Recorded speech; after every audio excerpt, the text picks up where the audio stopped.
ఓం అస్మద్గురుభ్యో నమః.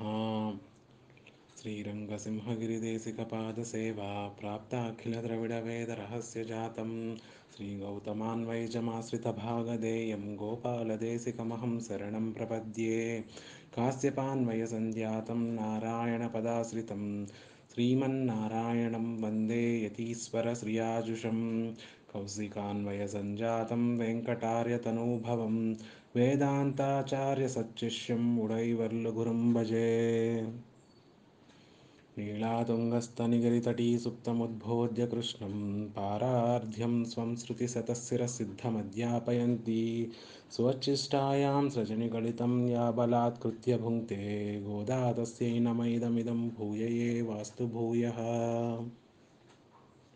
ஓங்கி உலகளந்த உத்தமன் பேர் பாடி நாங்கள் நம் பாவைக்கு சாத்து நீராடினால் தீங்கின்றி நாடெல்லாம் திங்கள் மும்மாறு பெய்து ஓங்கு பெரும் சென்னலோடு கழுகளா பூங்குவளை போதில் பொறிவண்டு கண்படுப்பா தேங்காதே புக்கிருந்து சீர்த்து முலை பற்றி வாங்கா குடம் நிறைக்கும் வள்ளல் பெரும் பசுக்கள் நீங்காத செல்வம் நிறைந்து ஏலோர் எம்பாவாய்.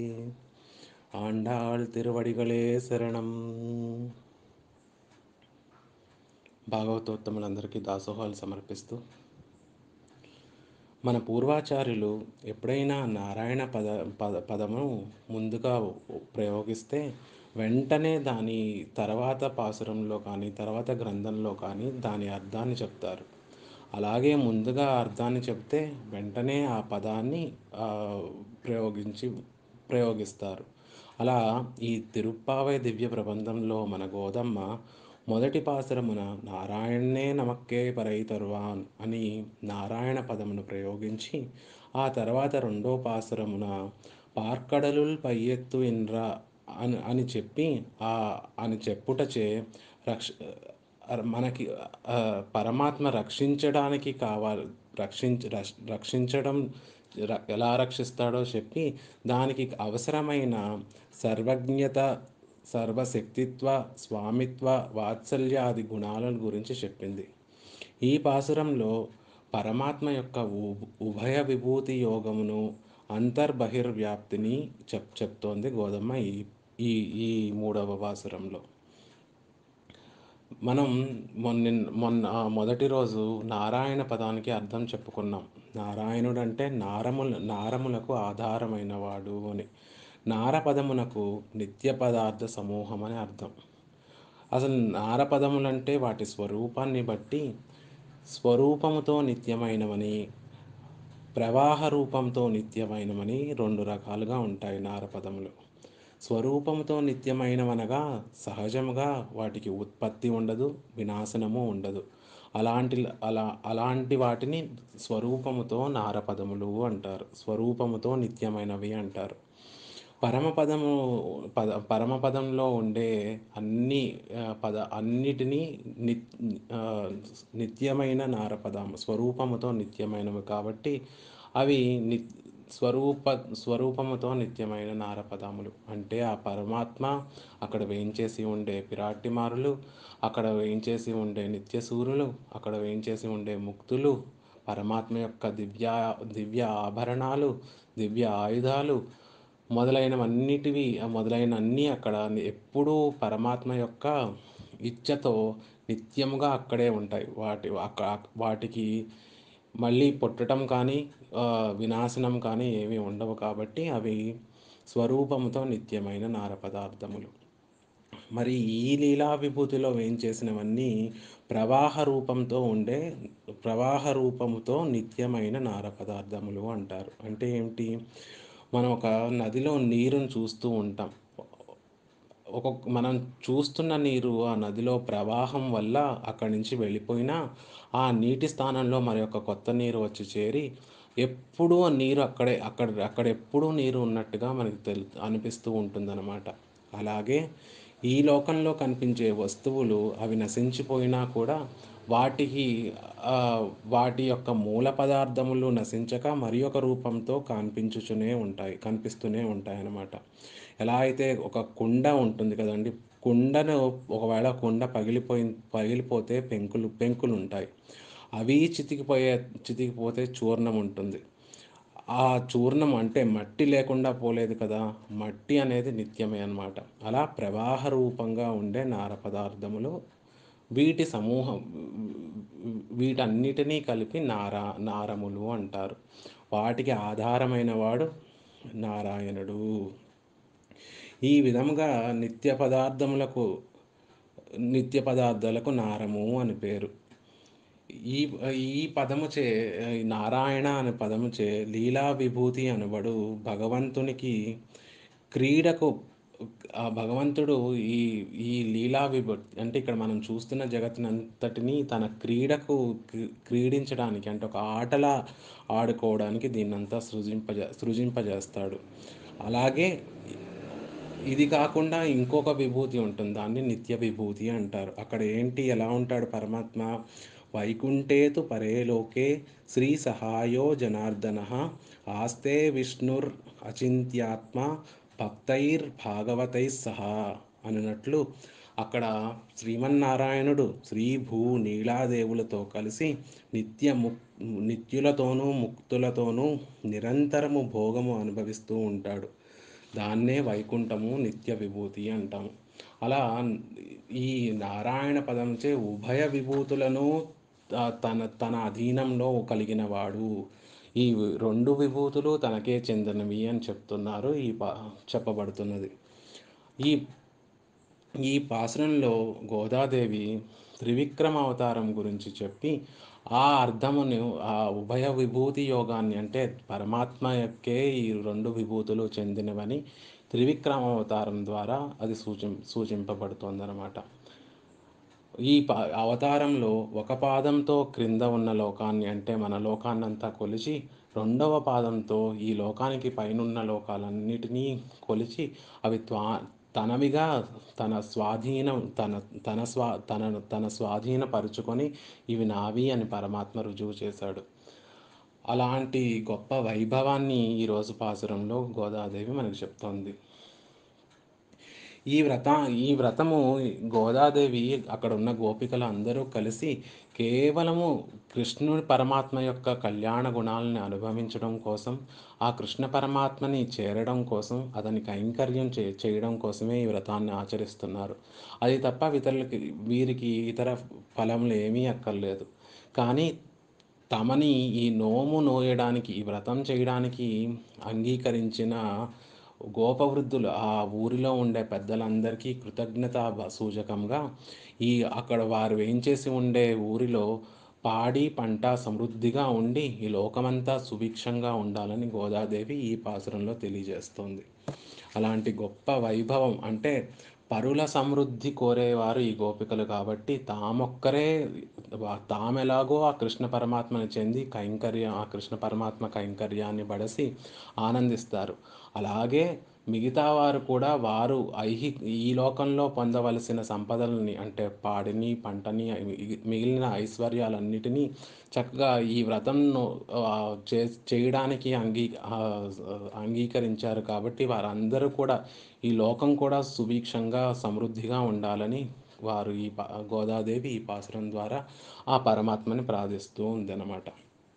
ఓంగి ఉలగలందా అని ఈ మొదట ఆ త్రివిక్రమ అవతారాన్ని చక్కగా తెలియజేస్తోంది గోదాదేవి. ఓంగి అంటే పెరిగి తన కోరిక ఆ పరమాత్మ ఇంద్రుడు వచ్చి బలిచక్రవర్తి ఇంద్రుని ఐశ్వర్యం అంతా లాగేసుకుంటే ఇంద్రుడు పరమాత్మ దగ్గర నారాయణుడి దగ్గరికి వెళ్ళి పరమాత్మని రక్షించమని కోరితే ఇంద్రుని కోసం పరమాత్మ చక్కగా ఈ వామన అవతారం త్రివిక్రమ అవతారం దాల్చి ఇంద్రుని ఐశ్వర్యం అంతా మళ్ళీ బలిచక్రవర్తి దగ్గర ఉన్న ఐశ్వర్యాన్ని అంతా తాను మళ్ళీ స్వాధీనపరుచుకొని ఇంద్రుడికి మళ్ళీ తన ఐశ్వర్యాన్ని ప్రసాదించాడు. కాబట్టి ఓంగి అంటే చక్కగా పెరిగి అంటోంది. ఆహా! పరమాత్మ యొక్క కళ్యాణ గుణాల్లో ఎంతటి వైభవం ఉందండి. ఇక్కడ తన కొరకు తానేం చేసుకోవట్లేదు. ఇంద్రుడు వచ్చి తనను రక్షించమని కోరగా ఇంద్రుని కోసం తాను పడరాని పాటలు పడుతున్నాడు. అదే కదా వాత్సల్యం అంటే. ఎలాంటి స్వామి? అవికారాయ శుద్ధాయ నిత్యాయ పరమాత్మనే అన్నట్టుగా ఆ పరమాత్మకి వికారాలంటూ ఏమీ లేవు. వికారాలంటే సన్నగా ఉండటం, లావుగా ఉండటం, ఒకప్పుడు ఒకలా ఉండటం, మరొక సమయంలో మరొకలా ఉండటం. అలాంటి వికారాలు ఎప్పుడూ పరమాత్మకి ఉండవు. అలాంటి పరమాత్మ కూడా ఇంద్రుడు రక్షించమని కోరాడు కాబట్టి, అంటే తన భక్తుడు రక్షించమని కోరాడు కాబట్టి, అలాంటి వికారాలు కూడా తాను స్వీకరించాడు. అంటే బలిచక్రవర్తి దగ్గరికి వామనుడిగా వెళ్ళినప్పుడు అయ్యో నేను ఇంత వామనుడిగా వెళ్తున్నానే, ఈ పని అవుతుందా అవదా అని పరమాత్మకు ఒక చిన్న భయం ఉందట. ఆ భయంతోటి పరమాత్మ సంకుచిత స్వరూపుడే, అంటే చిన్నవాడిగా అయిపోయాడట, వామనుడిగా అయిపోయాడట. ఎప్పుడైతే బలిచక్రవర్తి దానం ఇచ్చి ఆ దాన జలధార తన చేతిలో పడిందో, వెంటనే ఆనందంతో తన శరీరాన్ని పెంచేసి త్రివిక్రముడైపోయాడట. అలా పెరిగిన ఓ పరమాత్మ అని ఓంగి అని ఆ పెరగడం గురించి చెప్తోంది గోదాదేవి ఇక్కడ. ఏంటి ఇలా తన భక్తుల కోసం ఇన్ని పడరాని పాటలు పడతాడు కదా పరమాత్మ. దీనికి కారణం ఏంటి అంటే కేవలం తన కృపే. ఆ పరమాత్మ యొక్క కృపే ఇన్ని తన భక్తుల కార్యాలు చేయడానికి ఇన్ని పడరాని పాటలు పడేలా చేస్తుంది ఆ పరమాత్మని. మరి కృప అంటే ఏమిటి? పరుల దుఃఖాలను చూసి సహించలేకపోవుట, వాటిని ఎలా అయినా తీర్చాలి అని ఆహ్, ఉద్ అని తలుచుకొని చే తగిన సహాయం చేయటాన్ని కృప అంటారు. పరమాత్మ ఎలాంటివాడు? అవాప్త సమస్త కాముడు. నిరతిశయ ఆనందయుక్తుడైన పరమాత్మకి ఇలాంటి దుఃఖం ఉంటుందా అని ఒకసారి పరాశర భట్టర్ వారిని వచ్చి ఒక వారి శిష్యులు ఒక ఆయన అడిగారట. పరమాత్మకు కూడా దుఃఖం ఉంటుందా? ఆయన ఎప్పుడూ ఆనంద స్వరూపుడు కదా, ఎప్పుడూ అవాప్త సమస్త కాముడు కదా, అలాంటి పరమాత్మకు కూడా దుఃఖం ఉంటుందా అంటే పరాశర భట్టర్ వారు అన్నారట, రామాయణంలో వాల్మీకి మహర్షి చెప్పాడు కదా, వ్యసనేషు మనుష్యానాం భృశం భవతి దుఃఖిత. రాజ్యంలో రామచంద్రుడు ఉన్న అయోధ్య నగరంలో తన రాజ్యంలో ఎవరైనా దుఃఖిస్తూ ఉంటే రామచంద్రుడు వారిని చూసి వారికన్నా అధికంగా 1000 రెట్లు తాను దుఃఖించేవాడట. ఆ దుఃఖించి దుఃఖించడమే కాకుండా వారు ఆ దుఃఖాన్ని తొలగించడానికి కావాల్సిన పనులన్నీ రామచంద్రుడే చేసేవాడట. అలా పరుల దుఃఖాన్ని చూసి తన దుఃఖంగా భావించి వారికన్నా అధిక రెట్లు రామచంద్రుడు దుఃఖించేవాడట. ఇది రామచంద్రుడు గొప్పతనం. మన బాధల కోసం మనం దుఃఖిస్తే అది దోషం అవుతుంది తప్ప, పరుల బాధలను చూసి మనం దుఃఖించడం అది దోషం అవ్వదు, గుణమే అవుతుంది అని పరాశర భట్టర్ వారు చక్కగా అనుగ్రహించారు. అలా పరమాత్మ కృపే తన భక్తుల్ని రక్షించడానికి ముఖ్య కారణము అని చెప్తున్నారు. ఎలాంటి పరమాత్మ, ఎలాంటి చేతితో ఆ పరమాత్మ దానాన్ని ఆచిస్తున్నాడు? ఆదిన్ శ్రీసతి కొప్పుపై తనువుపై నంసోత్తరీయంబుపై పాదాబ్జంబులపై కపోల తటిపై పాలిండ్లపై నూత్న మర్యాదంబును జందు కరముతో గదా యాచించింది అని చెప్తారు భాగవతంలో. ఆ లక్ష్మీదేవితో ఎప్పుడు ఈ లక్ష్మీదేవి లక్ష్మీదేవిని స్పర్శించే చేత్తోనే కదా పరమాత్మ అంతటి వైభవం కలిగిన గొప్ప చేత్తో ఈనాడు తన భక్తుణ్ణి రక్షించడం కోసం యాచిస్తున్నాడు. ఆహా! ఏమి వైభవం పరమాత్మది కాదు, పరమాత్మ వాత్సల్య గుణంది ఎంత వైభవము అని చెప్తున్నారు. అలాంటిది అది మరి ఎలాంటి చెయ్యట? అభయం సర్వభూతేభ్యో దదామి అని అందరికీ, తనను శరణాగతి చేసిన వారందరికీ అభయాన్ని ప్రసాదించే చేత్తో కదా ఈరోజు ఆ ఆ పరమాత్మ యాచించేది. ఆహా! ఏమీ సౌలభ్యము, ఏమీ కృప అని గోదాదేవి ఆశ్చర్యపోతోంది. ఆ గుణాలకి ఆ గోదాదేవి అలా కరిగిపోయి వశమైపోతోంది. ఇంకా ఎలాంటి చెయ్యట 7 అహోరాత్రములు ఇంద్రుడు రాళ్లవానను కురిపిస్తే ఆ గోకులంలో ఉండే గోపాంగనులపై ఒక్క రాయి కూడా వారి మీద పడకుండా గోవర్ధనగిరి ఎత్తి ఆ 7 అహోరాత్రములు వారిని రక్షించిన చెయ్యి కదా! ఆ చేత్తో కదా ఈరోజు పరమాత్మ భిక్ష భిక్షమెత్తుతున్నాడు. అయ్యో! ఎంత భక్తవత్సలుడు, ఎంత వాత్సల్యం కలిగిన వాడు, తన భక్తుల కోసం ఎంత కిందకి దిగి వారి అభీష్టాలని నెరవేరుస్తాడు అని అంటున్నారు. మరియు ఎలాంటి పాదంతో ఈ లోకాలనంతటికి కొలిచాడట ఆళ్వార్లు చెప్తారు. నిన్ సెమ్మా పాద పర్పు తలై సొ తలై సేర్తొల్లై అని ఆళ్వార్లు, నాకు ఇంకేమీ వద్దు స్వామి, నీ చరణారవిందాలు, నీ పాద పంకజములు నా శిరస్సుపై ఉంచు స్వామి, అదే నాకు పురుషార్థము అని చక్కగా ఆ పాదార విందముల మెత్తటి ఎంతో సుకుమారమైన ఆ పాదార విందాలని పురుషార్థంగా బడిస్తే, అలాంటి పాదాలతో ఈ కొండలనక, కోనలనక, రాళ్ళనక, గుట్టలనక ఈ భూమినంతా కొలిచింది అలాంటి పాదాలతో. అయ్యో! పరమాత్మ పాదాలు ఎంత కందిపోయి ఉంటాయో అని గోదాదేవి అనుకుంటోంది. యావత్ అలా ఇంకా ఎలాంటి పాదాలట? భరతాళ్వార్లు అంటారట రామాయణంలో, యావన్ యావత్ న చరణౌ భ్రాతుః పార్థిప వ్యంజనాన్వితౌ శిరసా ధారయిష్యామి నమే శాంతిర్భవిష్యతి.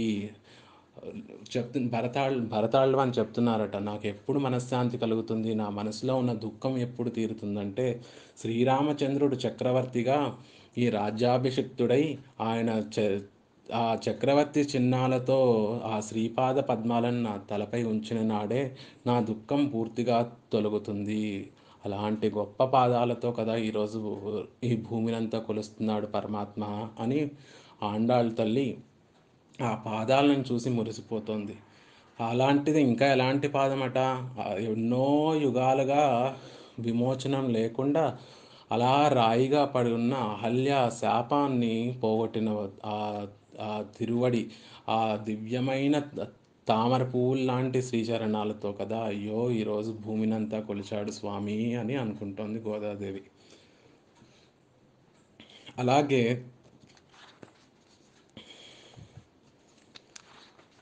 ఉత్తమన్ పేర్పాడి, అలాంటి వాడు ఎలాంటి స్వామి? ఉత్తముడు. ఈ లోకంలో సహజంగా మూడు విధములైన పురుషులు ఉంటారట. అధములు, మధ్యములు, ఉత్తములు అని. అధములంటే ఏ తమకు లేకున్నా సరే ఇతరులకు ఎందుకు ఉండాలి అనుకునేవారు అధములు. వారినే రాక్షస ప్రవృత్తి కలిగిన వారు అంటారు. మరి మధ్యములు అంటే ఏమిటి?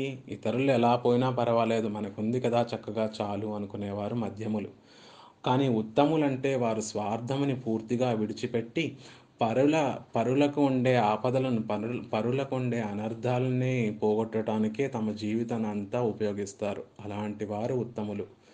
ఎలా అయితే పరమాత్మ మన కర్మ కర్మానుభవనం కర్మని అనుభవించడం కోసం సంసారంలో ఈ సంసారంలో పుట్టి ఇక్కడ ఎన్నో కష్టాలు పడుతుంటే అది చూసి పాపం జాలిపడి పరమాత్మ తన కృపతో అసలు పుట్టుకంటూ లేని పరమాత్మే ఈ లోకానికి వచ్చి అవతరించి మనతో సజాతీయుడిగా మెలిగి మనం పడిన కష్టాల కన్నా కొన్ని వేల రెట్లు కష్టాలు తాను అనుభవించి మనందరినీ ఉద్ధరింపజేస్తూ ఉంటాడు. అంతటి గొప్ప అలాంటి మన కోసం పాటలు పడే పా మన కోసం మన కోసం ఎన్నో కష్టాలు మన కోసం ఎన్నో ఆహ్, మ పాటలు పడతాడు కాబట్టి పరమాత్మ ఉత్తముడు, ఎంతో ఉత్తముడు అని చెప్తోంది. అలాగే శ్రీరామచంద్రుడు ఒకసారి అరణ్యవాసంలో శ్రీరామచంద్రుడు ఋషుల దగ్గరికి వెళ్ళినప్పుడు ఋషులు తమను రక్షించమని అడిగితే పిరాట్టి అంటుందట, స్వామి మనమేదో అరణ్యవాసం చేయడానికి వచ్చాము. మనకి రాక్షసులకి వైరం నేరుగా వైరం ఏమీ లేదు. అనవసరంగా ఆహ్, అనవసరంగా ఎందుకు రాక్షసులతో వైరము అన్నప్పుడు ఆ పరమాత్మ చెప్తాడట, ఆ ఋషులను రక్షించడం కోసం అవసరమైతే నా ప్రాణాలైనను, లేకుంటే అంతకంటే ప్రియమైన నిన్నును లేకపోతే అంతకన్నా నాకు ఇష్టమైన పుట్టినప్పటి నుంచి నన్నొక్క క్షణమైనా విడవక నాతోనే ఉన్న ఇళయ పెరుమాళ్ళనైనా విడుస్తానే తప్ప వీళ్ళని రక్షించడం మాత్రం మానుకోను అని రక్షించడంలో తన ఆత్ర ఆత ఆత్రత్రాణ పరాయణతను పరమాత్మ ఈ విధంగా చూపిస్తాడు. అలాంటి పరుల పరుల యొక్క ఆపదల్ని పోగొట్టేవాడు కాబట్టి ఉత్తముడు అంటున్నారు. అలాంటి ఉత్తమన్ పేర్పాడి అతని యొక్క తిరునామమునే మనం అనుసంధించాలి అంటున్నారు. ఆ పరమాత్మకి ఎన్నో తిరునామాలు ఉన్నాయి. అందులో ఏ దేన్ని దేన్ని మనం ఇక్కడ ఆశ్రయించాలి, దేన్ని మనము అనుసంధానం చేయాలి అంటే మన వేదాలు, మన ఋషులు అనేక పురాణాల ఇతిహాసాల్లో, అలాగే ఆళ్వార్లు ఆచార్యులు అందరూ ఆదరించింది నారాయణ పదంనే. ఆ తిరుమంత్రార్థమునే వారందరూ చక్కగా అనుసంధానం చేసింది, దాన్నే వారు ఆదరించింది. అలా ఆ నారాయణ నారాయణ పదంనే మనం ఈరోజు అనుసంధానం చేయాలి అని చెప్తోంది గోదాదేవి. ఈ తిరునా ఈ ఈ నారాయణ నామాన్ని మన నో కీర్తించి మనం ఈ నోముని ప్రారంభిస్తే మనకు మన వారికి కావాల్సిన ఫలములన్నీ సిద్ధిస్తాయి అని చెప్తోంది ఇక్కడ. అలాగే మనకి గొప్ప మన ఆళ్వారుల్లో ఒకరైన కులశేఖర ఆళ్వార్లు ఈ నామము ఉచ్చరించటం వల్ల కలిగే లాభాల్ని చెప్తూ శ్రీమన్నామ ప్రోచ్య నారాయణాఖ్యం కేన ప్రాప్యుర్వాంఛితం పాపినోపి హానః పూర్వం వాక్ ప్రవృత్తాన తస్మిన్ తేన ప్రాప్తం గర్భవాసాది దుఃఖం. అయ్యో, ఎంత పాపాత్ములై నారాయణ నామాన్ని అనుసంధానం ఎంత పాపాత్ములైనను ఈ నారాయణ నామము అనుసంధిస్తే వారి అభీష్టములను పడిసి పరమపదాన్ని పొందుతారే. అయ్యో, నేను నా పూర్వజన్మలో దీన్ని ఒక్కసారైనను నోటితో అనలేకపోయానే. అందుకే కదా ఈ జన్మలో మళ్ళీ ఇలా పుట్టవలసి వచ్చింది, ఈ సంసారంలో పడాల్సి వచ్చింది. అలా కాకుండా పోయిన జన్మలోనే ఈ నోటితో నారాయణ అని ఆ పదాన్ని ఒక్కసారైనా అంటే నాకు ఈ గతి ఉండేది కాదు కదా అని చింతించి తన నాలుకని ఇలా ప్రార్థిస్తున్నారు. ప్రావర్తయ ప్రాంజలిర్ అస్మి జిహ్వే నామాని నారాయణ గోచరాని. ఓ నాలుక, నీకు నమస్కరిస్తాను, నారాయణ అను నామాన్ని అనుసంధానం చేయవే అని ఆ నాలుకని ప్రార్థిస్తున్నారనమాట. అంతటి గొప్ప వైభవం కలిగింది ఈ నారాయణ పదం. ఈ తిరుమంత్రం పరమాత్మ వైభవం గొప్పదా, నామ వైభవం గొప్పదా అంటే పరమాత్మ కన్నా ఆ నామ వైభవమే గొప్పదట. ఎందుకు? ఆనాడు ద్రౌపది కురుసభలో అందరి ముందు అవమాన పాలవుతుంటే ఎక్కడో ద్వారకలో ఉన్న పరమాత్మ రక్షించింది కాదు, అతని నామమే. ఆ రోజు ద్రౌపది గోవింద పుండరీకాక్ష అని ఆయన తలవగా ఆ నామమే ఆవిడ్ని రక్షించింది కానీ పరమాత్మే కాదు. కాబట్టి పరమాత్మ యొక్క నామానికి అంతటి వైభవం ఉంది. దీనికి భాగవతంలో కూడా చక్కటి ఒక ఉదాహరణ చెప్తారు. అజామిలుడు అని ఒక వ్యక్తి ఉండేవాడట. అతనికి 4 కుమారులు. అతను ఎప్పుడూ పరమనాస్తికుడు. ఎప్పుడూ పరమాత్మని స్తుతించింది లేదు, పరమాత్మని ఆరాధించింది లేదు. కానీ తన చివరి కుమారుడికి నారాయణ అని నామకరణం చేసుకున్నాడు. అతను తన జీవితం చాలించి అవసాన దశలో ఉండగా తన ప్రాణాలు హరించడానికి యమభటులు వచ్చారట. వారిని చూసి ఆ అజామిలుడు భయపడిపోయి తన కుమారుణ్ణి నారాయణ నారాయణ ఎక్కడున్నావు, రారా రారా అని పిలిచాడట. అంతలో ఆ నామం మహత్యం వల్ల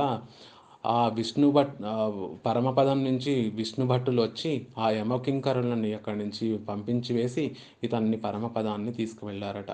అంతటి వైభవం కలిగింది ఈ నారాయణ పదం. మనకి తెలియక అన్నా కూడా చక్కగా ఫలాన్ని ఇచ్చేది ఈ నారాయణ పదం. అలాంటి గొప్ప నారాయణ అనే మంత్రాన్ని మనం ఈ దాని గురించే దాన్నే మనం అనుసంధించాలి, దాన్నే పాడాలి అని చెప్తున్నారు.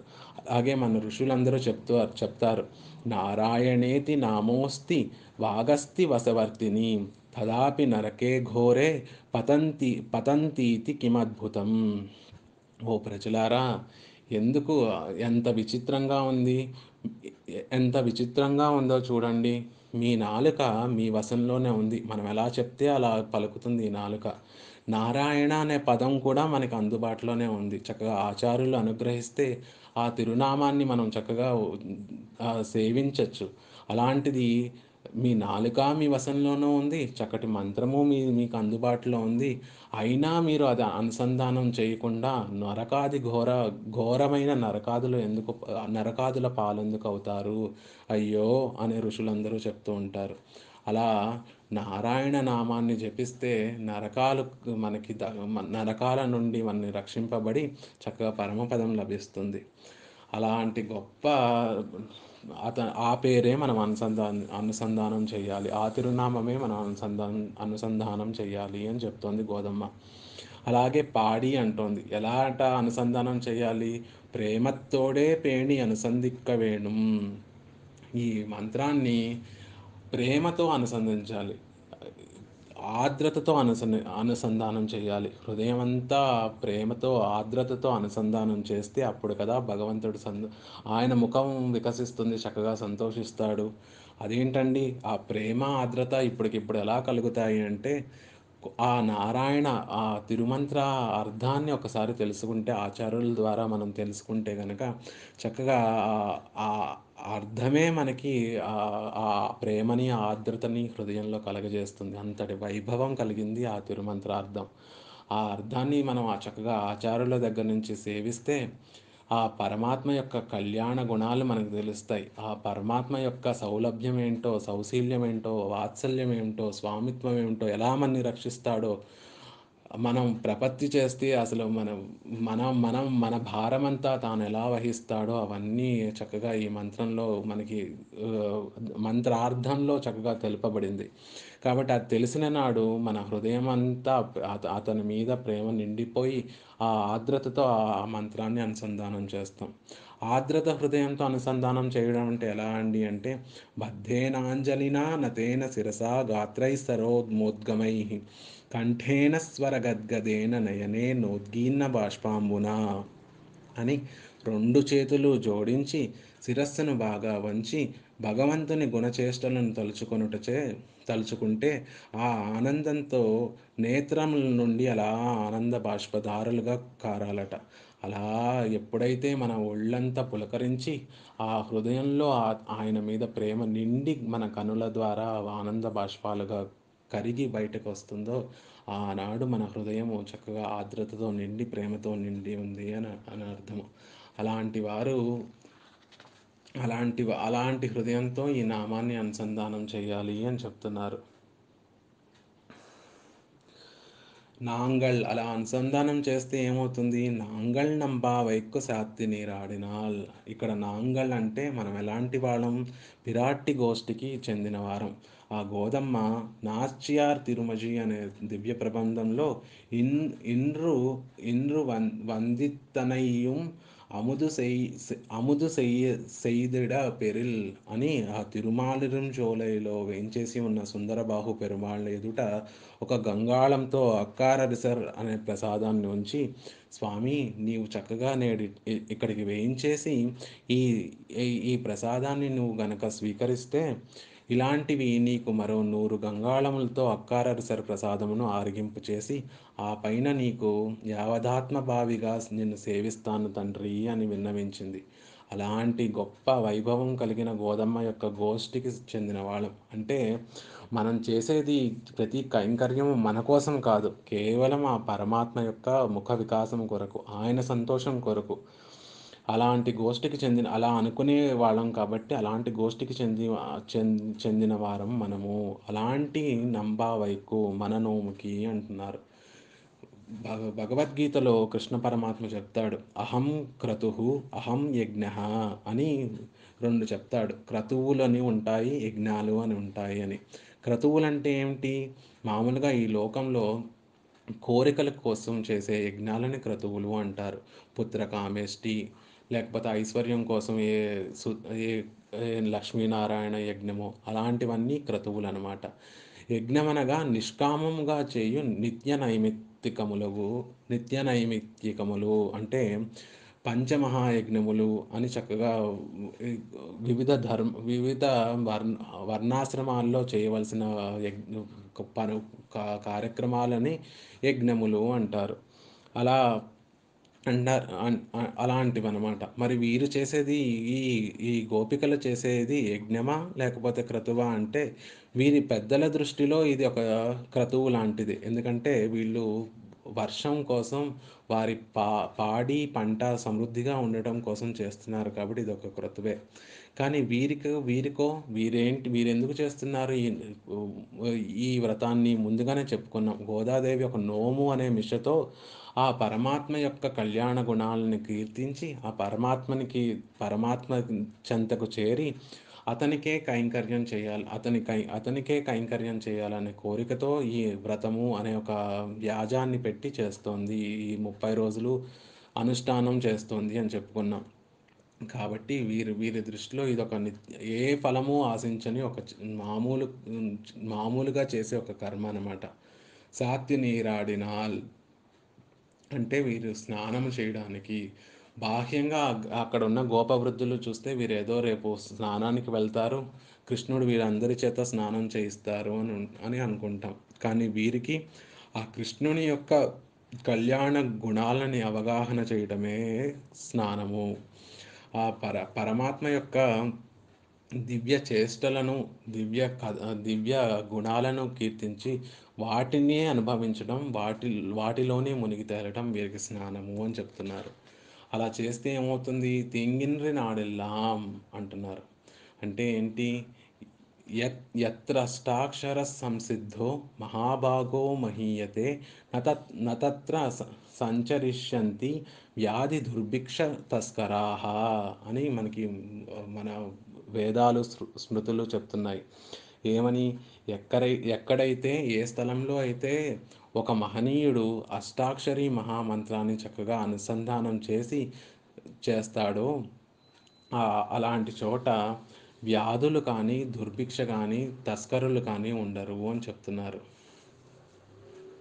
ఇక్కడ తీంగిన్రి నాడెల్లామంటే ఆ ఊరిలో, ఆ దేశంలో, ఆ ప్రదేశంలో వ్యాధులు లేకుండా ఉంటాయి అని చెప్తోంది. కానీ గోదమ్మ చెప్పేది శరీరానికి వచ్చే వ్యాధుల గురించి కాదు. శరీరానికి అనేక వ్యాధులు వస్తూ ఉంటాయి, దానికి మందులు కూడా అనేకం ఉంటాయి. మరి గోదమ్మ చెప్పేది ఇక్కడ ఏంటి? ఆత్మకి కలిగే 6 వ్యాధుల గురించి చెప్తోంది. ఏంటా వ్యాధులు అంటే శరీరమే ఆత్మని అని అనుకోవడం అనమాట. ఈ శరీరమే నేను, ఈ శరీరం, ఆత్మ శరీరం వేరు కాదు, ఆ రెండు ఒకటే అనుకొని అదే భ్రాంతిలో ఉండటం మొదటి వ్యాధి. తను స్వతంత్రుడని అనుకోవడం రెండో వ్యాధి. నేను పరమాత్మకి చెందినవాడం. ఆత్మ యొక్క స్వరూపం ఏంటి? శేషత్వమే ఆత్మ యొక్క స్వరూపం. మనం పరమాత్మకి చెందిన వాళ్ళం. అలా కాకుండా నేను స్వతంత్రుడు అనుకోవడం రెండో వ్యాధి. నారాయణుడు విడి నారాయణుడిని విడిచి ఇతర దేవతలకు తాను దాసుడు అనుకోవడం మూడో వ్యాధి. అలా కాదు, ఇతర దేవతలు కూడా నారాయణుడికే దాసుడు కాబట్టి మనం అందరం కేవలం ఆ నారాయణుడికే దాసులం. తన రక్షణను తానే చేసుకోగలనని అనుకొనుట ఐదో వ్యాధి. నాలుగో వ్యాధి ఏంటండి?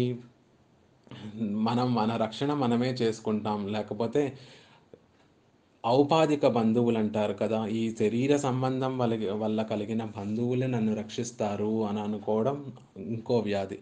అవి రెండు కుదరవు. ఎన్నో ఉదాహరణలు మన పురాణాల్లో, ఇతిహాసాల్లో ఉన్నాయి. మన తండ్రి అనుకున్నవారు, తల్లి అనుకున్నవారు, తమ్ముడు, చెల్లెలు, బిడ్డలు అనుకున్నవారు ఎవ్వరూ మనల్ని రక్షించలేరు. ఇంకా దేవతలు, ఇప్పుడు ఎవరైతే దేవతలు అనుకుంటున్నామో వారందరూ కూడా రక్షించలేరు. కేవలం ఆ పరమాత్మ మాత్రమే రక్షించగలడు. ఎందుకు?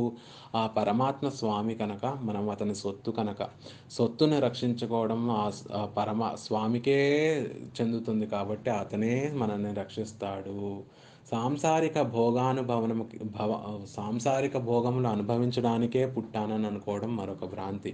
ఈ జన్మ మనకి పరమాత్మ ఇచ్చింది చక్కగా అహంకార మమకారాలు తొలగించుకొని ఒక సదాచారుల్ని ఆశ్రయించి వారి ద్వారా ఉజ్జీవింపబడే మార్గాన్ని తెలుసుకొని ఆ పరమాత్మకి కైంకర్యం ఈ ఉన్నంత కాలం ఈ లీలా విభూతిలో కైంకర్యం చేసి, ఆ తర్వాత నిత్య విభూతికి వెళ్ళి అక్కడ కైంకర్యం చేయటం. అలా కాకుండా ఈ లోకంలో ఉండే విషయాలను అనుభవించడానికి, భోగాలని అనుభవించడానికే జన్మించాననుకోవడం ఆరవ వ్యాధి. ఇలాంటి 6 వ్యాధులు తిరుమంత్రార్థం మనం చక్కగా ఆచార్యుల ద్వారా తెలుసుకుంటే చక్కగా ఈ వ్యాధులన్నీ మనకి నశింపబడతాయన్నమాట. మనకి స్పష్టంగా సు సు సు శుద్ధ సత్ శుద్ధమైన జ్ఞానం మనకి కలుగుతుంది. అసలు మనమంటే ఎవరము? పరమాత్మ అంటే ఎవరు? అసలు అతనికి మనకి ఉండే సంబంధం ఏంటి? అసలు మనల్ని రక్షించేవారు ఎవరు? ఈ జ్ఞానమంతా ఆ తిరుమంత్రార్థంలో మనకి అనుగ్రహింపబడుతుంది కాబట్టి, ఆ తిరుమంత్రార్థంతో ఈ వ్యాధులన్నీ చక్కగా తొలగిపోతాయి అని చెప్తున్నారు. అలాగే దుర్భిక్షము అంటే ఏంటి? ఐశ్వర్యం లేకపోవడం. ఈ లోకంలో ఉండే ఐశ్వర్యం కాదు. భాగవత కైంకర్యమే మనకు కావాల్సిన ఐశ్వర్యం. ఎప్పుడైతే మనం ఈ తిరుమంత్రార్థాన్ని సేవిస్తామో, మనం భగవంతునికి భగవద్భక్తులకి అంటే భాగవతోత్తములకే శేషభూతులము. వారికే మనం కైంకర్యం చేయాలి అని మనకి తెలుస్తుంది కాబట్టి, దాంతో దుర్భిక్షం ఉండదు. మనకి బోలెడంత కైంకర్యం అనే ఐశ్వర్యం కలుగుతుంది కాబట్టి దుర్భిక్షం ఉండదు. తస్కరులు అంటే ఏంటి? దొంగలు అనమాట. దొంగతనం చేసేవారు. ఒకరి సొత్తుని వారు అనుభవింపకుండా వారి బదులు మనం అనుభవించడాన్ని దొంగతనము అంటాం. ఈ ఆత్మ అనే అత్యంత విలువైన వస్తువు పరమాత్మకి చెందింది. దాన్ని మన పరమాత్మ చెందిందని మనం తెలుసుకోక, ఇదేదో మనకి సంబంధించిందే, మనదే అని మనం ఇష్టం వచ్చినట్టు ప్రవర్తిస్తూ ఉంటాం. మనం ఇష్టం వచ్చినట్టు ఈ ఆత్మని వినియోగించుకుంటూ ఉంటాం. అలా కాదు.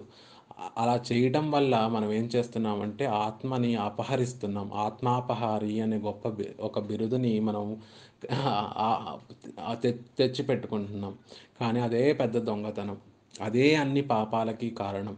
కాబట్టి ఈ ఆత్మ పరమాత్మకి చెందింది, అతనికే చెందింది అని మనం ఏనాడైతే తెలుసుకుంటామో, ఈ తిరుమంత్రార్థం ద్వారా తెలుసుకుంటాం కాబట్టి ఆ ఆ ఆ వ్యాధి కూడా తొలగింపబడుతుంది అని చెప్తున్నారు. ఇలా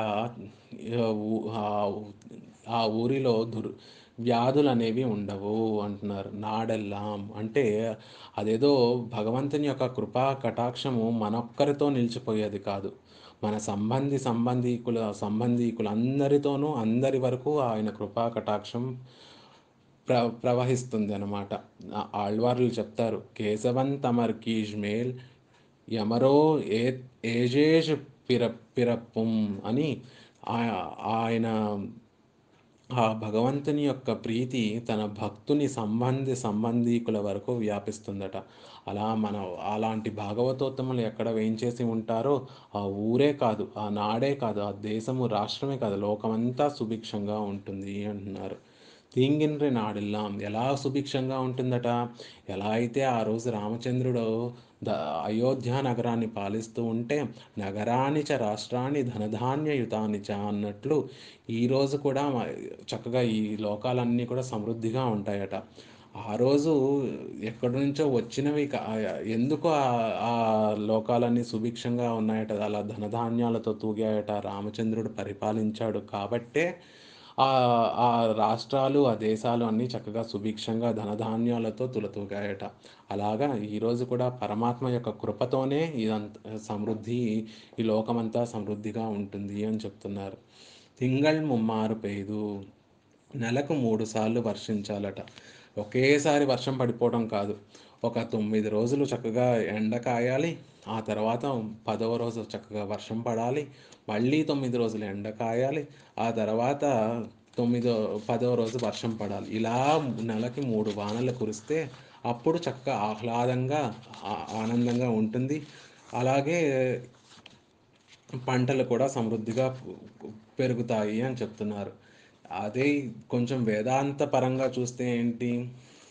ఎప్పుడైతే ముందుగా మనలో సత్వగుణం ఉదయిస్తే, తద్వారా ఆ సత్వగుణం ఉదయించడం ద్వారా మనకి ఆకారత్రయము అనేది సిద్ధిస్తుంది. ఆకారత్రయం అంటే అనన్య భోగ్యత్వము, అనన్య శేషత్వము, అనన్య శరణ్యత్వము అంటారు. అంటే ఈ ఆత్మ మనం అనేది కేవలం పరమాత్మకి మాత్రమే పరమాత్మ యందు మాత్రమే భోగ్యతా బుద్ధి ఉండాలి.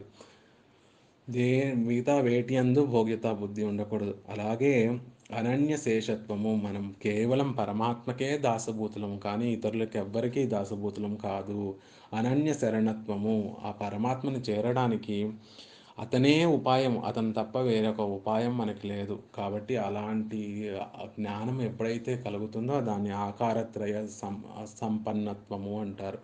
అలాంటి బుద్ధి మనకి కలిగిన నాడు ఎలా అయితే చక్కగా అనుకూల వృష్టి అంటే నెలకి 3 వానలు కురిస్తే సస్యములన్నీ చక్కగా పంటలన్నీ చక్కగా పండుతాయో, అలాగే ఇలాంటి ఈ గుణాలన్నీ మనకి కలిగితే ఈ ఆత్మలన్నీ చక్కగా ఉజ్జీవింపబడతాయి అని చెప్తారు. దీనికి చక్కగా మనకి శ్రీ కాంచీపూర్ణులు దేవరాజాష్టకంలో సాయిస్తారు.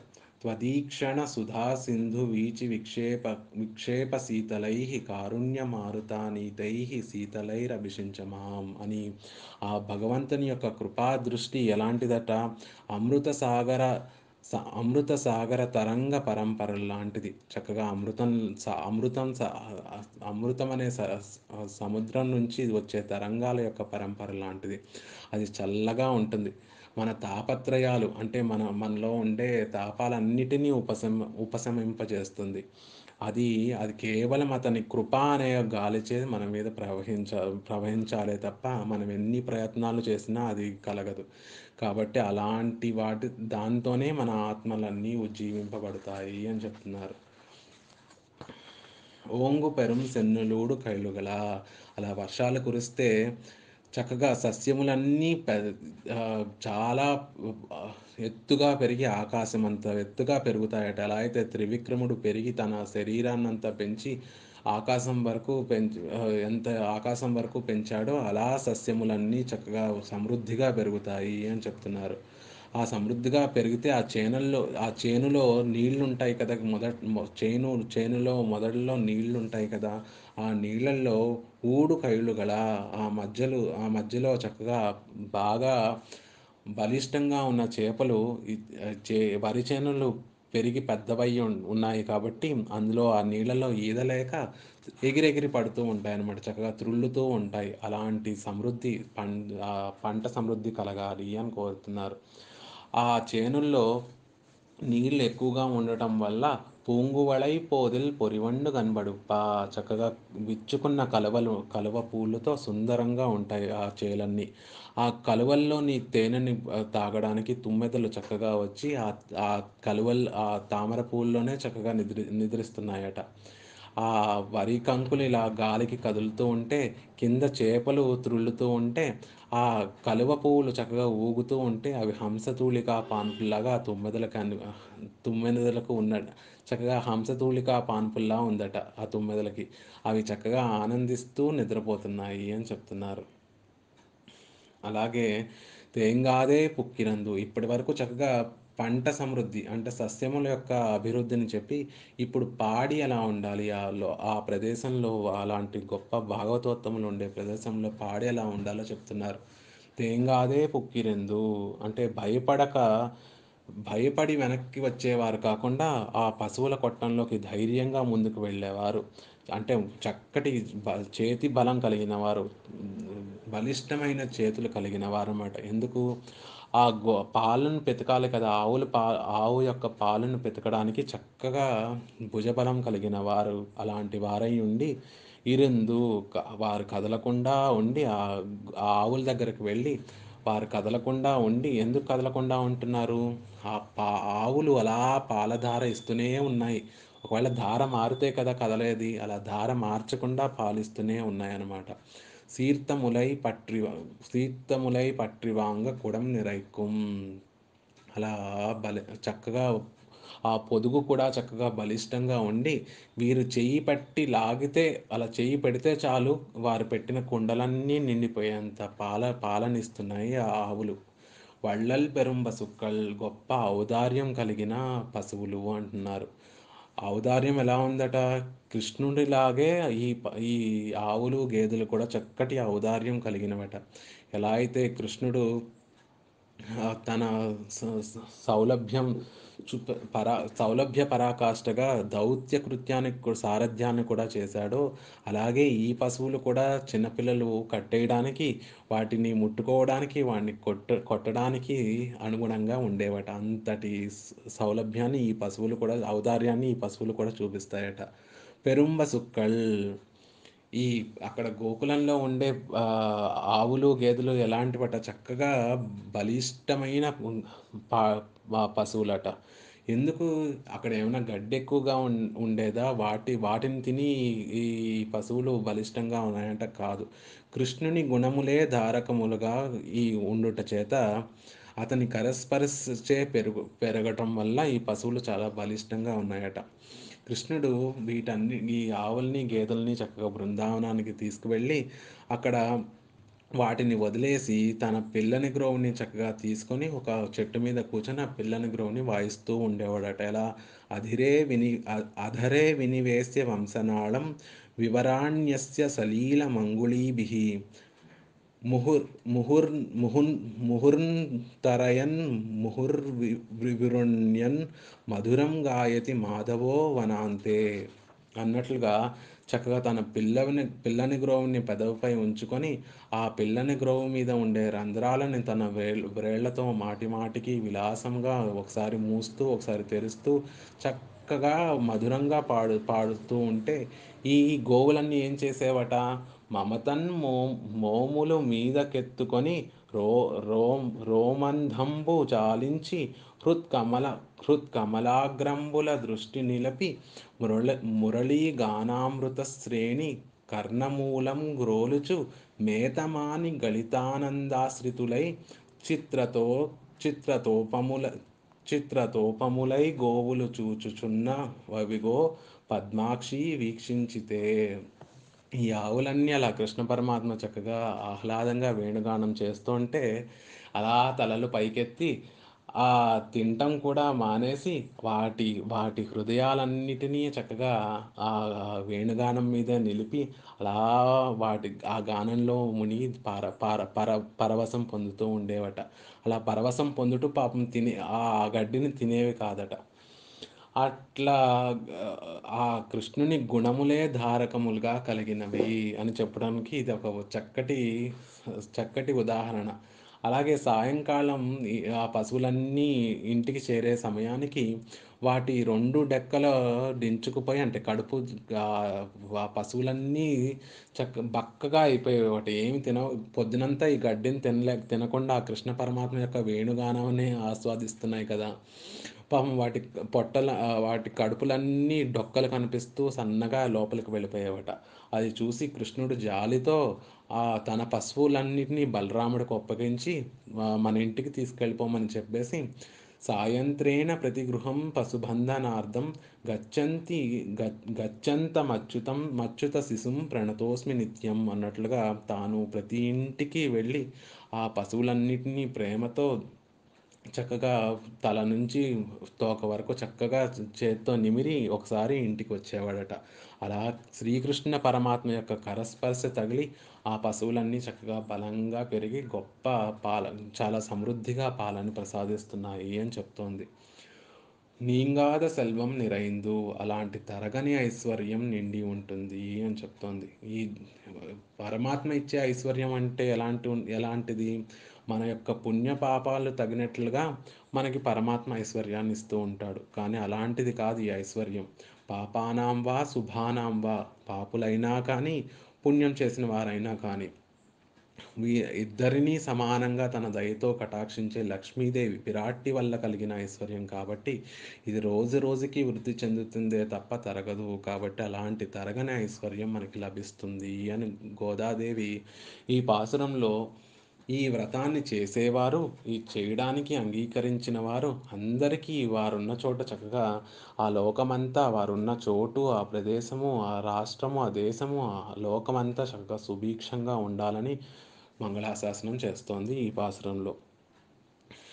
పరమాత్మ ఈ పాసురంలో చక్కగా ఆచార్యుల యొక్క వైభవం చెప్తూ ఉంటారు.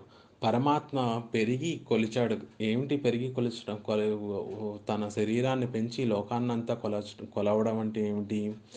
తన స్వామి, తన సొత్తు, తను పరమాత్మ స్వామి మనమందరం సొత్తు. కాబట్టి ఆ విషయాన్ని మనకొకసారి మళ్ళీ తెలియజేయడం కోసం ఆ పరమాత్మ తన త్రివిక్రమావతారం దాల్చి తన సొత్తునంతా ఒకసారి కొలిచి చూసుకున్నాడు. దాసభూతాః స్వతः సర్వే హ్యాత్మనః పరమాత్మనః అని అనునట్లు అనేటట్లు వాస్తవంగా తన సొత్తగు ఈ ఆత్మలన్నిటినీ అహంకారగ్రస్తులై పెడదారి పట్టి వెళ్ళిపోతుంటే వారిని కటాక్షించడానికి ఒకసారి త్రివిక్రమ అవతారం ఎత్తాడట పరమాత్మ. అలా కాళ్ళతోటి అహంకార మమకారములనేవి మనం ఎంత ప్రయత్నం చేసినా పోనీ మనం ఏదైనా సాధన చేసి మనం తొలగించుకోగలమా అంటే తొలగించుకోలేము. కేవలం ఆ పరమాత్మ యొక్క పాద స్పర్శ వల్లే మనలో ఉండే అహంకార మమకారాలు పోతాయి అని చెప్తున్నారు. కొలవడం ఏం కొలవడం అంటే ఏమిటి? ఈ తన చరణ స్పర్శచే అన్నిటినీ పవిత్రమనరించుట. అంటే మనందరినీ చక్కగా ఆయన యొక్క పాద స్పర్శచే మనందరినీ పవిత్రమన పవిత్రుల్ని కావిస్తున్నాడు. కొన్ని వేల సంవత్సరాలు ప్రాయశ్చిత్తం చేసినా తొలగని పాపాలు మన కర్మలన్నీ కేవలం ఆ పరమాత్మ యొక్క పాద స్పర్శ చేత మాత్రమే తొలగుతాయి అని చెప్తున్నారు. అలాంటి ఉత్తమన్ పేర్పాడి అలాంటి వాడిని, అలాంటి భగవంతుణ్ణి, అలాంటి నారాయణుణ్ణి మనం అతని గురించే మనం పాడాలి. అతని నామమే మనం అనుసంధానం చేయాలి అని చెప్తోంది. ఎలా అనుసంధానం చేయాలి అని చెప్తోంది? ఆ ప్రేమతోడే పేణి అనుసంధిక్క వేణుం. மந்திரத்துக்கு உள்ளீடான வஸ்துவிலும் மந்திரப்பிரதானனான ఆచార్యన్ పక్కలిலும் ప్రేమ కనక్క ఉండానాల్ కార్యకరమావదు అని ఆ మంత్రం యొక్క గొప్పతనాన్ని తెలుసుకొని ఆ మంత్రంలో వేంచేసి ఉండే పరమాత్మ యందు ఆ మంత్రాన్ని మనకి అనుగ్రహించిన ఆచార్యుల యందు ప్రేమ భక్తి గౌరవంతో ఆ మంత్రాన్ని తిరుమంత్రాన్ని అనుసంధానం చేయాలి. అలా అనుసంధానం చేస్తే ఏమవుతుంది? ఆ మంత్రంలో ఏముంటాయి? పరమాత్మ యొక్క కళ్యాణ గుణములు ఉంటాయి. వాటన్నిటినీ మనం చక్కగా పరమాత్మ యొక్క కళ్యాణ గుణములు అనే సరస్సులో చక్కగా స్నానమాని నాంగల్ నంబావైక్కు శాత్తి నీరాడినాలు అన్నట్టుగా చక్కగా ఆ పరమాత్మ యొక్క కళ్యాణ గుణాలు తిరుమంత్రార్థంలో చెప్పబడిన పరమాత్మ యొక్క కళ్యాణ గుణాలను చక్కగా మనం అందరం అందులో అవగాహిస్తే నాడెల్లాం అన్నట్టుగా కేవలం ఈ యొక్క అలాంటి వారు ఉండే ఊరు లోకమే ప్రదేశమే కాదు, ఈ లోకమంతా చక్కగా ఉజ్జీవింపబడుతుంది అని. ఉజ్జీవింపబడటం అంటే ఏంటి? తీంగెండ్రి నాడెల్లాం, అక్కడ వ్యాధులు దుర్భిక్ష మనం చెప్పుకున్నట్టుగా దొంగతనాలు ఏమీ ఉండవు. తింగళ్ ముమ్మారు పేదు. అలాగే మనం ఇందాకే చెప్పుకున్నట్టుగా చక్కగా పరమాత్మ ముందు సత్వగుణం ఉదయిస్తుంది. ఆ తర్వాత ఆకారత్రయము అంటే ఆ పరమాత్మకే అనన్య భోగ్యత్వము, అనన్య శేషత్వము, అనన్య శరణ్యత్వము మనకి కలిగి ఆ తర్వాత పరమాత్మ యొక్క కటాక్షం మనకి దక్కుతుంది. దాంతో మన మన మన ఆత్మ ఉజ్జీవింపబడుతుంది. ఓంగు పరం సెన్నులోడు కైలుగల అంటే అలాంటి ఆకారత్రయ సంపన్నులు ఒక్కరైనా ఒక ఊరిలో ఉంటే చాలట. అలాంటి వినయ సంపదలతో పెరిగి ఉన్న ఆచార్యులు వారి వారి శ్రీచరణాలని అంటే అలాంటి ఆచార్యుల్ని ఎంతోమంది శిష్యులు వారు ఉజ్జీవింపబడడానికి ఆ ఆచార్యుల్ని ఆశ్రయిస్తారు. అలా ఆశ్రయించిన శిష్యులందరూ ఆచార్యుల వైభవాన్ని, ఆచార్యుల యొక్క గొప్పతనాన్ని చక్కగా ఒకరితో ఒకరు చెప్పుకుంటూ ఆనందపడుతూ ఉప్పొంగిపోతూ ఉంటారనమాట. అదే ఇక్కడ చెప్పే చేనుల్లో చేపలు త్రుళ్ళటం అని గోదాదేవి చెప్తోంది. ఇక్కడ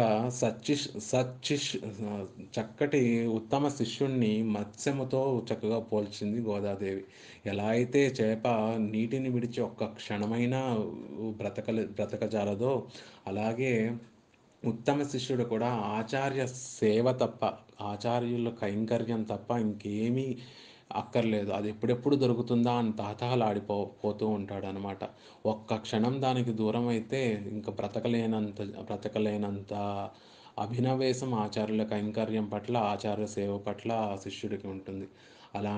అలాంటి గొప్ప ఆచార్యులు అని చెప్తున్నారు. అలాంటి ఆచార్యుల హృదయం ఎలా ఉంటుంది? పూంగువలై పోదిల్ పొరివండు కనబడుప్ప. అలాంటి ఆచార్యుల హృదయ కమలమందు పరమాత్మ వేంచేసి ఉంటాడు. ఆ పరమాత్మ శ్రీయప్పతి లక్ష్మీదేవితో కూడి యోగి హృదయేషు ఆసీనమీశం భజే అన్నట్లుగా చక్కగా సుఖానుభవం చేస్తూ వేంచేసి ఉంటాడు అలాంటి వారి హృదయాలు, ఆచార్యుల హృదయాల్లో. మన హృదయాల్లో కూడా పరమాత్మ వేంచేసి ఉంటాడు. కానీ మన హృదయం ఎలా ఉంటుంది, మన హృదయంలో ఎలా వేంచేసి ఉంటాడు? ఒక ముళ్ళ కంప మీద కూర్చోబెడితే ఎలా ఉంటుందో అలా ఇబ్బందిగా పరమాత్మ మన హృదయంలో వేయించేసి ఉంటాడు. కానీ అలాంటి గొప్ప ఆ ఆకారత్రయ సంపన్నులు, జ్ఞానము చక్కగా అనుష్ఠానము కలిగిన ఆచార్యుల యొక్క హృదయంలో పరమాత్మ ఎలా వేయించేసి ఉంటాడట? పనిక్కడలిల్ పళ్ళిక్కో పళ్ళిక్కోలై పழக విట్టోడి వందు ఎన్ మనక్కడలిల్ వాజవల్ల మాయమణాళ నంబి అని పెరియాళ్ళ వారు సాయించినట్టుగా, ఓ స్వామి, ఎంతటి వాత్సల్యం నీకు, ఎంతటి దయ, ఎంతటి కృప! నా నా ఆయన నా మీద ప్రేమచే పరమ భోగ్యమైన పాల సముద్రాన్ని, అందులో ఉన్న శేషశయ్యను కూడా విడిచిపెట్టి పరుగున వచ్చి నా హృదయం అనే సముద్రంలో వచ్చి నిత్య నివాసం చేసుకొని ఉన్నావు స్వామి. ఆహా! ఎంతటి వాత్సల్యము, ఎంతటి సౌలభ్యము, ఎంతటి సౌశీల్యము అని పెరియాళ్ళ వారు స్తుతించినట్లుగా, అలాంటి గొప్ప ఆచార్యుల హృదయంలో ఎప్పుడూ పరమాత్మ పిరాట్టితో కలిసి వేయించేసి ఉంటారు. అలాంటి ఆచార్యుల్ని మనం తేంగాదే పుక్కిరందు అంటే, ఈ వేదంలో చెప్పబడిన కర్మలన్నీ, కామ్య కర్మలన్నీ ఆచరించి ఇవన్నీ నిష్ నిష్ఫ నిష్ఫలత్వము బుద్ధి, అవన్నీ ఆచరించి వాటి వల్ల కలిగే ఫలాలన్నీ తాత్కాలికమైనవి, నిష్ఫలమైనవి అని తెలుసుకొని, ఏ రోజైతే నిత్యమైన ఫలము కోసం అంటే పరమ పురుషార్థం కోసం అదేంటో తెలుసుకోవాలి, దానికి సాధనం ఏమిటో తెలుసుకోవాలని ఇప్పుడు చెప్పబడిన లక్షణాలు కలిగిన ఆచార్యుల్ని కనుక మనం శిష్యులు ఆశ్రయిస్తే, ఆ ఆచార్యులు ఎలాంటి వాళ్ళై ఉండాలి? చక్కగా జ్ఞానము, ఆ అనుష్ఠానము కలిగిన ఆచార్యుల్ని కనుక శిష్యులు ఆశ్రయిస్తే, ఆ ఆచార్యులు ఈ శిష్యునికి అసలు ఉపదేశించడానికి యోగ్యత ఉందా లేదా అని ఒక సంవత్సరమో 6 మాసాలో పరీక్షించి, యోగ్యత ఉంటే అప్పుడు వారికి చక్కగా ఆ మంత్రాన్ని, మంత్రార్థాన్ని ఉపదేశిస్తారట. యోగ్యత ఉందా లేదా అని ఎలా ఎలా చూస్తారు అంటే, అసలు మదత్రయము అనేది ఉండకూడదు శిష్యుల్లో. మదత్రయం అంటే ఏంటి? మదం, ధనమదం, ఆ ఆభిజ ఆభిజన మదం అంటారు. అంటే గొప్ప శాస్త్రాన్ని అంతా చదువుకున్నాను, నాకే శాస్త్రం అంతా తెలుసు అనే మదం ఉండకూడదు. ధనవంతుణ్ణి అనే గర్వం ఉండకూడదు. అలాగే గొప్ప వంశంలో పుట్టాను అనే గర్వం ఉండకూడదనమాట. అలాగే ఇవి ఉండకూడనివి. అలాగే ఆచార్యులు ఇంకేం చూస్తారు? మనలో శమధమాది గుణాలు ఉన్నాయా లేవా? వీడు ఇంద్రియాలని ఇతర విషయాల మీదకు వెళ్ళకుండా నిగ్రహించుకోగలడా లేవా అని చూసి, అలాంటి యోగ్యత కలిగిన శిష్యులు అంటే ఆచార్యులు పెట్టే పరీక్షల్ని తట్టుకోగలిగిన శక్తికి ఉండటమే ఆ తే తేంగాదే పుక్కిరందు. అలా ఉన్నప్పుడు మనం సీర్తములై పత్తివాంగా కుడం నిరైక్కుం అన్నట్టుగా వారప్పుడు అలాంటి శిష్యులు గనక ఆచార్యులకి దొరికితే, ఆ ఆ శిష్యుల యొక్క హృదయాలనే కుండలు నిండిపోయే విధంగా వారు జ్ఞానాన్ని అనుగ్రహిస్తారనమాట. ఇంకా మరి మనం మన మన మనం తీసుకోవడంలో కొరతే తప్ప, ఆ ఆచార్యులు అనుగ్రహించడంలో ఏ కొరత ఉండదు. మనం చిన్న పాత్ర వారి దగ్గరికి పట్టుకువెళ్తే ఆ చిన్న పాత్రే నిండుతుంది. పెద్ద గంగాళం పట్టుకెళ్తే ఆ పెద్ద గంగాళమే నిండుతుంది. అలా జ్ఞానాన్ని వారు అనుగ్రహిస్తూనే ఉంటారు. అలా ఆ జ్ఞానం అనే పాలు మన హృదయాలనే కుండలో నిండిపోయి ప్రవహించేలా వస్తూ ఉంటాయి. వళ్ళల్ పెరుంబ సుక్కల్ అలా శిష్యులకు విధేయులై వారిని జ్ఞానములో తమతో సమానముగా చేసి కటాక్షించి క్షమాది గుణ సంపన్నులై గోవుల వలె నిరంతరము మనకి పూజనీయులై భగవంతుని కన్నా మిన్నగా భావించదగిన ఆచార్యుల యొక్క సంపదను వారసంగు జ్ఞానము వారు వారు అలాంటి ఆచార్యులు మనకు అనుగ్రహించే జ్ఞానము వల్ల కలిగే నిత్య నిర్వచ్ఛిన్నమైన భక్తి కైంకర్యము అనే శిష్య సంపద చక్కగా ఎప్పుడూ అభివృద్ధి చెందుతూ ఉండాలని గోదాదేవి చక్కగా ఈ ఈ పాసురం ద్వారా మంగళాశాసనం చేస్తూ పరమాత్మని ప్రార్థిస్తూ ఉంది. ఈ విషయంలో దాసుడు దాసుని యొక్క ఆచార్యుల వైభవం కూడా చెప్పుకోవాలి. మా ఆచార్యులు తేకం గోపాలాచార్య స్వామి వారి శిష్యులైన శ్రీ ఉవ్వే శ్రీమాన్ తూపురాణి ఉడయవర స్వామివారు. వారు కూడా చక్కగా ఈ పాసురంలో చెప్పిన విధంగా చక్కగా ఈ జ్ఞానానుష్ఠానములు కలిగిన వారై ఎలా అయితే వరి చేనుల్లో చెట్లు వరి వరి వరి చేనుల్లో వరి కంకులు ఏపుగా పెరిగి ఆకాశాన్ని అంటుకున్నాయో వారి వైభవం కూడా అలాంటిదే.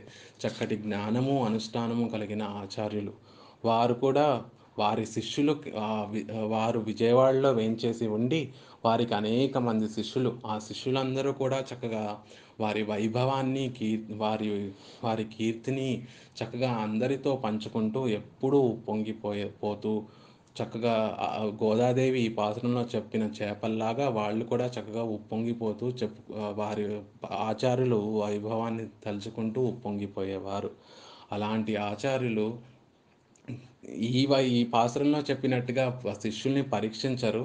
పరీక్షించకుండానే చక్కగా ఆ శిష్యులు వారిని ఆశ్రయిస్తే వారికి ఏం చెప్పి వారి ఆత్మని ఉజ్జీవింపజేయాలా అని ఎన్నో ఎన్నో రహస్యమైన గ్రంథాలు వారికి బోధించి ఇంకా ఏం చెప్పాలి ఇంకా ఏం చెప్పాలి అని ఎప్పుడూ ఆలోచిస్తూ ఎలా అయితే గోదమ్మ చెప్పిందో సీర్తములై పత్తివాంగ కుడం నిరైక్కుం వళ్ళల్ పెరుంబ సుక్కల్ అన్నట్టుగా మన హృదయాలన్నీ ఆ పరమాత్మ యొక్క కళ్యాణ గుణములతో నిండిపోయే విధంగా వారి కాలక్షేపాలని అనుగ్రహిస్తూ ఉంటారు.